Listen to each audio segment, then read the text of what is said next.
सिख समुदाय के तीर्थ स्थल देश में ही नहीं विदेशों में भी है। यहां जो गुरुद्वारे हैं उनसे गुरु साहिबानों का कोई ना कोई रिश्ता जरूर रहा है। इन गुरुद्वारों के इतिहास से कई कहानियां जुड़ी हुई हैं जो कम ही लोग जानते हैं। इन्हीं में से एक है पाकिस्तान में स्थित गुरुद्वारा पंजा साहिब। इस गुरुद्वारे का नाम तो लोगों ने बहुत सुना होगा, लेकिन शायद इसके इतिहास से अछूते ही रहे होंगे। तो चलिए आज हम आपको बताते हैं गुरु नानक देव जी से जुड़े गुरुद्वारा पंजा साहिब के इतिहास के बारे में। सिखों के पहले गुरु गुरु नानक देव जी का जन्म 15 अप्रैल 1469 को तलवंडी में हुआ था, जो कि वर्तमान के पाकिस्तान में स्थित है। जिस जगह पर गुरु नानक देव जी का जन्म हुआ था, आज वहां गुरुद्वारा ननकाना साहिब है, जो सिखों का प्रमुख तीर्थ स्थल है। अपने जीवन काल के दौरान गुरु नानक देव जी ने कई यात्राएं की। उन्होंने लोगों को संदेश दिया कि ईश्वर एक है। उन्होंने अधिकांश यात्राएं पैदल पूरी की, जिनमें उनका साथ भाई मर्दाना ने दिया। उन्होंने पूर्व, पश्चिम, उत्तर और दक्षिण तक के अपने सफर में सभी धर्मों जैसे हिंदू, इस्लाम, बौद्ध और जैन आदि के महत्वपूर्ण स्थानों का दौरा किया। उन्होंने सीलोन यानी कि श्रीलंका, बगदाद, मक्का, दक्षिण पश्चिम चीन, मिस्र, Saudi Arab, Nepal, Tibet, Kazakhstan, Israel, Syria और अन्य स्थानों की यात्राएं भी की। सिखों के पवित्र तीर्थों में पाकिस्तान के रावलपिंडी से 48 किलोमीटर दूर स्थित गुरुद्वारा पंजा साहिब का नाम सबसे ऊपर रखा जाता है। कहते हैं कि एक बार गुरु नानक देव जी अपनी यात्रा के दौरान रावलपिंडी की हसन अब्दाल नामक जगह पर रुके थे। वहां वली कंधारी नामक एक व्यक्ति रहता था, जो बहुत अभिमानी और लालची था। उसके घर के पास एक छोटा सा झरना बहता था।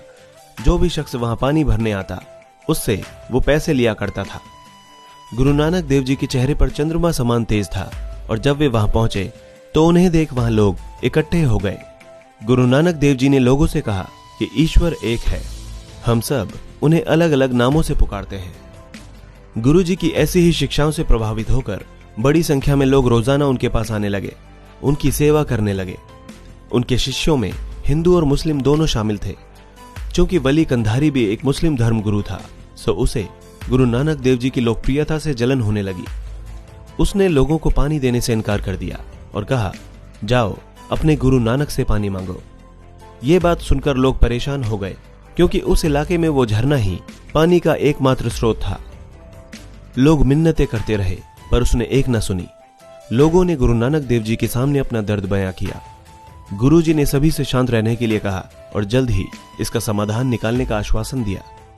गुरु जी ने अपने शिष्य भाई मर्दाना को वली कंधारी के पास भेजकर लोगों को पानी देने का आग्रह किया, लेकिन उसने फिर से मना कर दिया।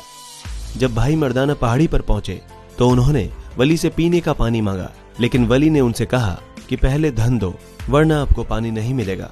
मर्दाना ने कहा कि हमारे पास धन तो नहीं है, लेकिन हम प्यासे हैं, हमें पानी चाहिए। वली ने फिर कहा कि अगर आपके पास पैसे नहीं है तो पानी नहीं मिलेगा। इसके बाद भाई मर्दाना वापस गुरु नानक देव जी के पास लौट गए। इस बार गुरु जी ने उन्हें फिर से भगवान के नाम पर पानी मांगने को भेजा, लेकिन वली ने पानी देने से फिर इनकार कर दिया। इस प्रकार पानी के लिए 3 बार उससे निवेदन किया गया, लेकिन उसने पैसे के लालच में तीनों बार उन्हें पानी देने से मना कर दिया था। लोग प्यास की वजह से बुरी तरह तड़पने लगे।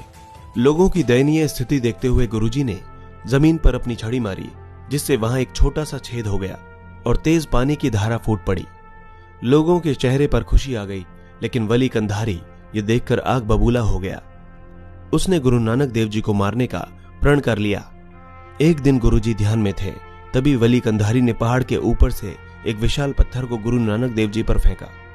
पत्थर नीचे आता देख आसपास मौजूद लोगों ने नानक देव जी को वहां से हटने को कहा, लेकिन नानक देव जी ने उन्हें हौसला रखने को कहा और वहां से नहीं हटे। जब पत्थर गुरुजी की तरफ आ रहा था, तब अचानक गुरुजी ने अपना पंजा उठाया और वो पत्थर वहीं हवा में रुक गया। ये सब देखकर लोग और वली कंधारी बहुत हैरान हुए। वली कंधारी को एहसास हुआ कि सचमुच गुरु नानक देव जी में दिव्य शक्तियां हैं, और वो माफी मांगता हुआ गुरु नानक जी के पास आ पहुंचा। कंधारी ने लोगों को मुफ्त में पानी देने का वादा भी किया। आज उसी स्थान पर गुरुद्वारा पंजा साहिब स्थित है, और आज भी गुरुद्वारे में वो पत्थर मौजूद है जिसे गुरु नानक देव जी ने अपने हाथ यानी पंजे से रोका था। यही वजह है कि इस गुरुद्वारे का नाम पंजा साहिब पड़ा। बहरहाल गुरुद्वारा श्री पंजा साहिब में 24 घंटे चलने वाली लंगर व्यवस्था है और एक सरोवर भी है, जहां संगतें आकर स्नान करती हैं। पंजा साहिब में गुरु नानक जयंती के मौके पर पाकिस्तान के अलावा हिंदुस्तान से बहुत बड़ी संख्या में संगतें आती हैं। इसके अलावा प्रत्येक गुरु पर्व और शहीदी दिवस पर यहां विशेष समागमों का आयोजन किया जाता है।